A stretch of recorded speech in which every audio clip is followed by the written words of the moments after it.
સમાચારોમાં આગળ વાત કરીએ ચૈતર વસાવાએ દુષ્કર્મ પીડિતાની મુલાકાત લીધી। ઝઘડિયામાં દુષ્કર્મ મુદ્દે ચૈતર વસાવાએ નિવેદન પણ આપ્યું।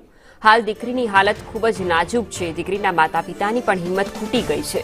2024માં દુષ્કર્મની ઘટના 648 બની। આવા કેસમાં ઉદાહરણ પૂરું પાડવાની માંગ પણ ચૈતર વસાવાએ કરી છે। તેમણે પણ હિંમત અને આશ્વાસન આપ્યું છે તેવું પણ ચૈતર વસાવાએ કહ્યું। શ્રમજીવીની દીકરી સાથે બન્યું છે ત્યારે ત્યાંના સ્થાનિક એક પણ નેતા કે સરકારના એક પણ વ્યક્તિ બોલવા તૈયાર નથી। બધાએ મૌન સેવી લીધું છે।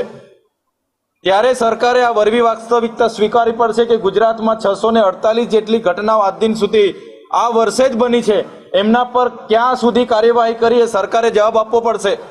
દાહોદમાં 6 વર્ષની દીકરી પીખાઈ ગઈ, એની સામે શું કાર્યવાહી કરી? સુરતમાં શું કાર્યવાહી કરી? બારડોલીમાં શું કાર્યવાહી કરી?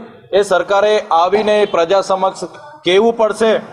ત્યારે ગૃહમંત્રી શેખી મારવાના બદલે પોતે રાજીનામું આપે। 648 ઘટનાઓ આપણા ગુજરાતમાં બની છે। આજે દીકરીઓ સલામત નથી।